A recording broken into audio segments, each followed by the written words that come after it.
बधाई गाई जा रही थी। उसी मध्य नंद बाबा कुछ गोपों को गोकुल की सुरक्षा में नियुक्त किए और कुछ गोपों को साथ लेकर कंस का वार्षिक कर चुकाने के लिए मथुरा गए। ये जो कर की प्रणाली है वो आज की नहीं है। जो टैक्स लगता है, इनकम टैक्स, ये पहले से ही चला आ रहा है। अब बहुत पहले से कंस के जमाने में भी कर लगता था, कर चुकाने के लिए, टैक्स देने के लिए। अब जिसके पास जो होगा वही तो देगा। अब आजकल तो है कि पैसा ही दीजिए, आप टैक्स है, एक नंबर में चेक काट करके दीजिए, वही टैक्स होगा। पहले दूध दही का जो व्यापार करता था वो दूध दही का टैक्स देता था, अन्न उपजाता था तो अन्न का टैक्स देता था। जिसके यहाँ जो है वही टैक्स देता था। तो मथुरा में गया, टैक्स चुकाया कंस को, और कर चुकाने के बाद वसुदेव जी से मिले, दंडवत प्रणाम हुआ। तो वसुदेव जी ने पूछा, करो वही वार्षिको दत्तो, आपने कंस का कर चुका दिया? कहे कि हाँ चुका दिया। नेहा स्थेयम बहुतिथम संतु उपाताश्च गोकुले। अब आपको यहां पर ज्यादा दिन नहीं रुकना चाहिए, जल्दी जाइए गोकुल में। अभी क्या आए हैं यहाँ पर, एक दो दिन घूमे फिरे, आनंद लें, शहर में आए हैं। कहे कि नहीं, जल्दी जाइए। क्यों? क्योंकि गोकुल में अब उत्पात प्रारंभ होने वाला है। क्योंकि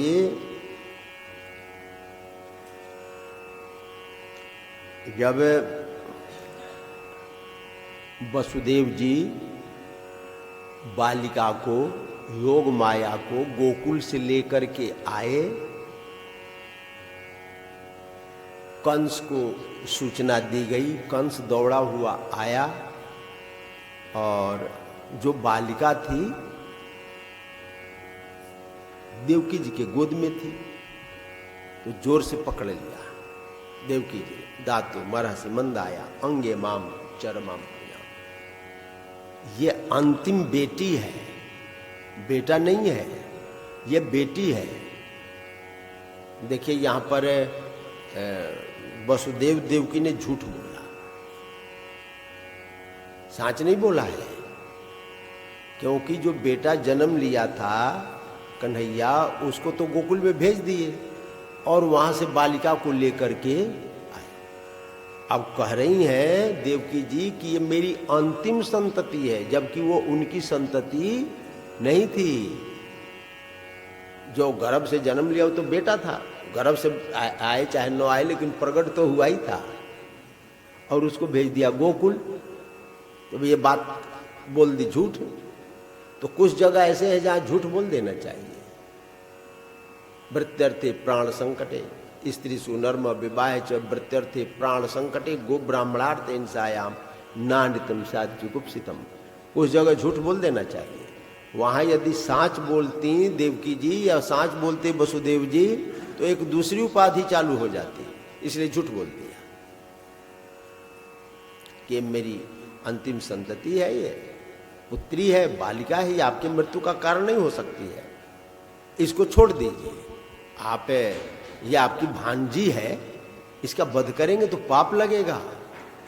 लेकिन वो पाप पुण्य देख कहाँ रहा था? वो तो उसके दिमाग में बैठा था कि ये हमारे मृत्यु का कारण है, तो जबरदस्ती खींच लिया, पृथ्वी के ऊपर पटका और उड़ करके आकाश में चली गई और वहीं से घोषणा कर दी, किम मया हत्या मंदः, किम मया हत्या मंदः जाता खलु तवांत कृत यत्र कौवा पूर्व शत्रु मां हिंसी कृपणान वृथा। अरे ये इन बालकों को क्यों मार रहा है भाई? हमको मार रहा है, इससे तुम्हारा क्या प्रयोजन पूर्ण होगा? तुम्हारे पूर्व जन्म का जो दुश्मन था विष्णु, वो तुमको मारने के लिए कहीं जन्म ले चुका है। यो युधे विष्णु ना सार्धम युद्धे तेना हतो बला। ये जो कंस था काल नेमिर महासुर, पूर्व जन्म में काल नेमी नाम का असुर था, और समुद्र मंथन हुआ था ना, तो देवासुर संग्राम छिड़ गया। उस संग्राम में भगवान विष्णु ने कालनेमी का वध किया था, और वही कालनेमी दूसरे जन्म में कंस के रूप में जन्म लिया। तो योग माया ने बतला दिया कि तुम्हारे पूर्व जन्म का जो दुश्मन था विष्णु, वो कहीं पर जन्म ले चुका है। ये योग माया ने ये नहीं कहा कि कहां पर जन्म लिया है। तो उसको बड़ा पश्चाताप हुआ था, सबको छोड़ दिया और अपने मंत्रियों से मीटिंग किया, मंत्रणा किया कि अब क्या करना चाहिए। अनिर्दशान निर्दशांश हनिष्यामुद्य वै शिशुन, जितने छोटे छोटे बालक हैं सबको मार दिया जाए। 10 दिन से बड़े, 10 दिन के छोटे, सबको मार दिया जाए। तो उसमें जो आपके पूर्व जन्म का शत्रु है विष्णु, वो भी मारा जाएगा। तो ये मारने की जिम्मेदारी किसकी रहेगी, बाल वध करने की जिम्मेदारी किसकी रहेगी? कहे पूतना की। कन से न प्रहिता गोरा पूतना बाल घातनी शिशु सचार निघ्नंती पूर्व ग्राम प्रजादिशु। ये पूतना करेगी। ये काम किसका है? पूतना का। ये बागडोर, ये बीड़ा पूतना उठाई बालकों का वध करने के लिए, और उसने बड़ा सुंदर रूप बनाया। अमम सताम भोज करेण रूपिणी गोप्य स्त्रियम दृष्टमिवागतम पतिम। बहुत सुंदर खूबसूरत रूप बनाया, लक्ष्मी के समान। लोगों को ऐसा लगा कि स्वयं लक्ष्मी भगवान विष्णु के दर्शन के लिए आई है। ये पूतना कौन है जानते हैं? माया, अविद्या। तो माया पति भगवान, माया के पति कौन है? भगवान। तो ये भी श्रीमती जी है। कौन? पूतना। तो वही है, मानो पतिदेव से मिलने के लिए तो बन ठन करके आई है, सज धज करके आई है। और आई है काहे के लिए? कृष्ण को मारने के लिए। कंस ने भेजा, कंस से न पहिता गोरा पूतना बाल घातनी। बालकों को मारना उसका काम, खून पीना, मांस खाना, बालकों का मांस और खून उसे बड़ा प्रिय था। बढ़िया रूप बनाई और कृष्ण के पास में गई। माताएं सब देख रही थी, किसी ने रोका नहीं। ये माया का यही स्वरूप है। माया को कोई पहचान ही नहीं पाता है। माया को पहचानने वाले केवल एक है, वो भगवान। माया को कोई क्यों नहीं पहचानता है? क्योंकि वो हमेशा घूंघट में रहती है। हाँ, उसके मुख को किसी ने आज तक देखा ही नहीं। जो देखा है घूंघट ही देखा है। लेकिन भगवान पहचान जाते हैं। क्यों पहचान जाते हैं? ये हमारी श्रीमती जी हैं, ये इनका जो चाल ढाल है ना, तो पतिदेव लोग पहचान जाते हैं, भले ही वो घूंघट में हो। बोलेगी तब भी पहचान जाएगी कि हमारी श्री, बोली उन्हीं की है। वो चलेगी तो भी पहचान जाएंगे कि वही चल रही है, भले पीछे से देख रहे हो, लेकिन नहीं, चाल तो हमारे मैडम का ही है। भले ही घूंघट किया हो, लेकिन फिर भी पहचान जाते हैं कि नहीं, एक कपड़ा तो वही है जिसको हम बाजार से खरीद करके लाए थे। इसका मतलब मेरी मैडम है, मेरी श्रीमती जी है। तो भगवान पहचान जाते हैं। यह हिरण्मय न पात्रे न सत्य सापिहितम मुखम तत्वम पूषण न पाबिर्नु सत्य धर्माय दृष्ट। ईशावास उपनिषद बोल रहा है कि ये जो माया है सोने के समान चमकती है तो रोल्ड गोल्ड है, लेकिन सोने को भी मात दे देती है। आज तक किसी ने माया को पहचाना ही नहीं। ये शरीर हम लोगों का माया का है, लेकिन क्या हम इसको पहचान रहे हैं? ना ना ना ना, इसी को अपना मान लिए हैं। ये कपड़ा ही तो है ना, ये कपड़ा है। ये वासांस जीर्णानि यथा विहाय नवानि गृह्णाति नरो पराणि। ये कपड़ा है, वस्त्र है। एक गीता दूसरे अध्याय के 22वें श्लोक, ये कपड़ा है, कपड़ा पहने हुए, और कपड़े में कौन छिपा है पता नहीं। आज तक हम पहचाने नहीं, ये सब माया है। जो दिखाई पड़ रहा है सब माया है, सब माया। आप हम ये अंदर वाला नहीं, लेकिन जो बाहर दिखाई पड़ रहा है सब माया है। हमने आज तक माया को पहचाना ही नहीं, अपना रूप मान लिया। एक व्यक्ति पहचानता है, केवल भगवान। भगवान भी कभी कभी फेल हो जाते हैं। हाँ, भागवत में खुद ही कहा है, यत स्वयं चात्म वर्तात्मा न वेद अतो भगवतो माया माई नाम अपि मोहिनी। ये भगवान की, ये माया भगवान की है ना, तो वो भी इतनी मोहक है, मोह लेती है, कोई पहचान नहीं पाता है। भगवान भी कभी कभी फेल हो जाते हैं। उसके चाल इतने हैं कि भगवान भी उसके चाल को समझ नहीं पाते। हम आप कहाँ से समझे? तो माया ऐसी है, ऐसा मेकअप करते कि कोई पहचाने नहीं कि माया है। यही उसका स्वरूप है। माया हर किसी को सत्य दिखाई पड़ती है, सत्य का तो पता ही नहीं है। सत्य क्या चीज है? असत्य ही सत्य के रूप में भाषित होता है, अविद्या ही विद्या के रूप में भाषित होती है, अज्ञान ही ज्ञान के रूप में भाषित हो रहा है। और बढ़िया सुंदर रूप बनाई, और वो भी महोत्सव में सम्मिलित होने के लिए गई, तो किसी ने पहचाना नहीं, और सीधे पहुंच गई जहां कन्हैया पालने में झूल रहे थे। छठा दिन है आज।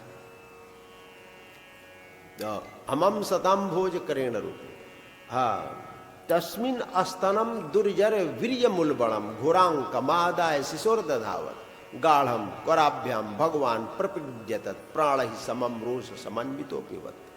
वो अपने स्तन में जहर लगा करके आई थी कन्हैया को मारने के लिए। गोद में उठा लिया, वो स्तन दे दिया मुख में, कन्हैया पीने लगे। पी तो रहे हैं स्तन देखने में, लेकिन पी क्या रहे हैं? प्राण। प्राण को पीना प्रारंभ किया, थोड़े क्रोध भी किया, जोर से दबाया भी, प्राण का पीना प्रारंभ किया। अब वो घबराई, हाथ पांव पटकने लगी, छोड़ो छोड़ो।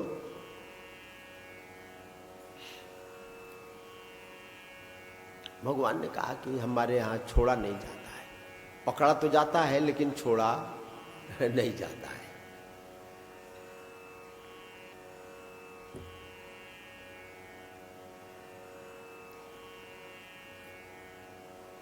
हाथ पांव पटकने लगे, रोने लगी। सामुंच मुंचालमिति प्रभासनी निष्पिड्यमान अखिल जीव मर्मणि विवृत्त नेत्रे चरणौ भुजौ प्रस्विन्न गात्राक्षपति। जोर जोर से रोने लगी, हाथ पांव पटकने लगी, आंख उलट गए, प्राण पखेड़ू उड़ने लगे। अब वहां से वो भागी। यहां पर गिरना ठीक नहीं है। माया का वास्तविक स्वरूप यदि हमारे पास में आ जाए तो हम लोग बर्दाश्त नहीं कर पाएंगे। जैसे ब्रह्म का वास्तविक स्वरूप हमारे पास में आ जाए, प्रकाश स्वरूप, ज्ञान स्वरूप, जैसे अर्जुन के सामने आया तो अर्जुन भी घबरा गया, तो हम लोग भी घबरा जाएंगे। वैसे ही माया का विकृत रूप हम देख ले तो हमसे भी बर्दाश्त नहीं होगा। ये अभी शरीर कितना सुंदर लग रहा है, आहा कितना प्यारा लग रहा है, कितनी सुंदर दाढ़ी लग रही है, कितना बढ़िया नाक लग रहा है, ललाट लग रहा है, काली काली घुंघराली अलके लग रही हैं, हाथ लग रहा है, कितना सुंदर दांत लग रहा है। और इस चमड़ी को केवल ऊपर से 1-1 सेंटीमीटर हटा दीजिए, एक ज्यादा नहीं, 1 सेंटीमीटर पूरे शरीर से हटा दीजिए, 1-1 सेंटीमीटर चमड़ी, ज्यादा नहीं। और फिर इस रूप को देखिए, और ये पेट को भी जरा खोल दीजिए, कैसा लगेगा? देखा जाएगा ना। भोजन नहीं अच्छा लगेगा, भोजन करने बैठेंगे तो याद आएगी तो उल्टी आएगी। माया इतनी विभत्स है, माया बोलते ही है कपट को, दम्भ को। हम जैसे हैं नहीं वैसे दिखाना है, शरीर जैसा है नहीं वैसा दिख रहा है, ये चमड़ी के कारण। ये चमड़ी हटा दीजिए, आवरण हटा दीजिए, फिर इसका रूप देखिए।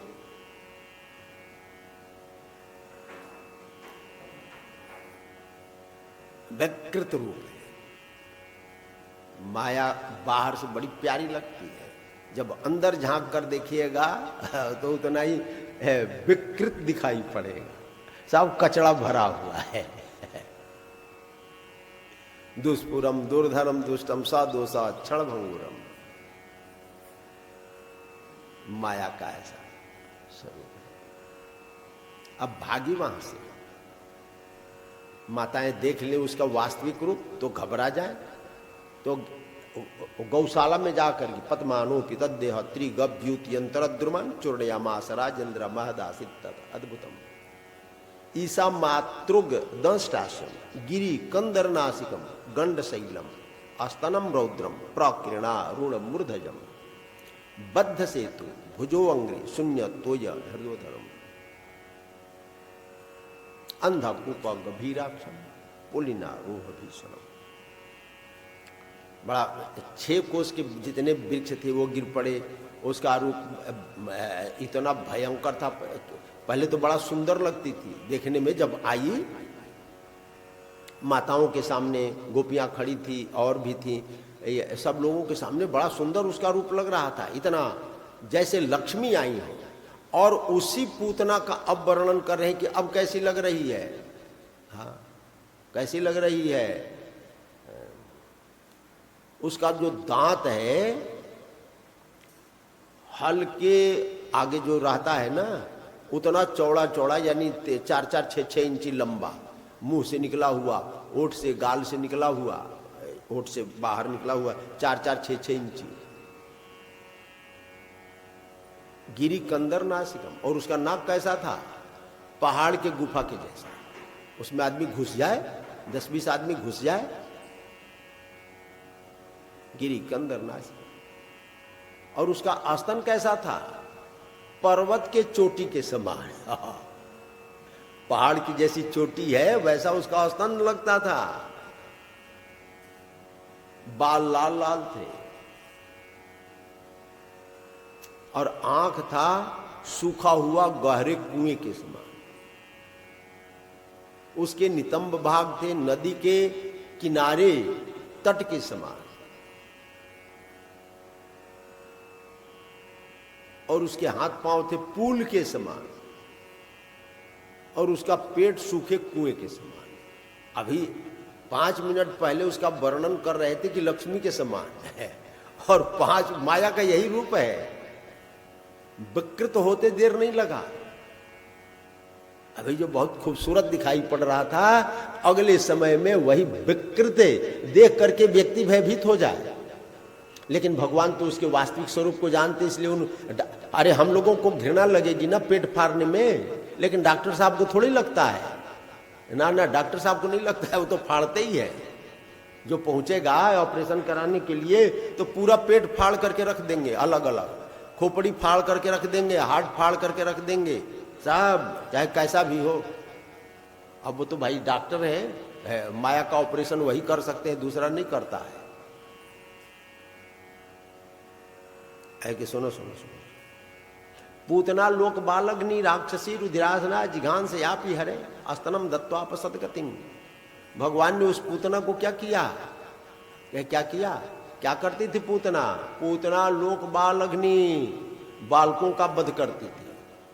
और सवेरे सवेरे जब तक उसको बालकों का मांस न मिल जाए, खून न मिल जाए पीने के लिए, जूस, खून माने जूस उसका काम ही था। सवेरे सवेरे बाल भोग नाश्ता करने के लिए बालकों का खून चाहिए 2, 4, 5 लीटर और 2, 4, 5 किलो मांस भी चाहिए, तब बाल भोग होता था नाश्ता।